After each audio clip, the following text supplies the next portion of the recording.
हा मास्क ना तुमच्या केसांना खूप जास्त शाईन देईल आणि हेअर ग्रोथसाठी पण हेल्प करेल। त्यासाठी ना मी तर घेतलेली होती भृंगराज पावडर, हिबिस्कस पावडर, आमला पावडर, शिकाकाई पावडर आणि रिठा पावडर। एक बाउल घेतला, त्यामध्ये 2 चमचे हिबिस्कस पावडर, 2 चमचे भृंगराज पावडर, 2 चमचे रिठा पावडर आणि 2 चमचे शिकाकाई पावडर आणि 2 चमचे आमला पावडर घेतली। त्यामध्ये ना मी पाण्याऐवजी रोजमेरी वॉटर टाकते, ते खूप जास्त हेल्पफुल ठरतं हेअर ग्रोथसाठी। थोडं थोडं रोजमेरी वॉटर मिक्स करून ते चमच्याने फेटून घ्यायचं आणि तुम्हाला हवं तेवढं रोजमेरी वॉटरचं प्रमाण तुम्ही त्यात घालू शकता। मी ना थोडंसं जास्तीच ठेवते, ज्याने की ते छान मास्क केसांवर अप्लाय करता येऊ शकतं। फेटून झाल्यावर मास्क अर्ध्या तासासाठी सेट होऊन द्यायचा आणि हेअर्सवर मग अप्लाय करायचं। हा मास्क ना तुम्ही 10 ते 15 मिनिट केसांवर लावून ठेवू शकता, नंतर हेअर वॉश करू शकता।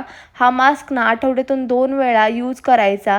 2-3 वीक्समध्येच तुम्हाला फरक जाणवेल। तुमचे हेअर्स ग्रो करायला लागतील आणि स्मूथ आणि शाईन पण करायला लागतील।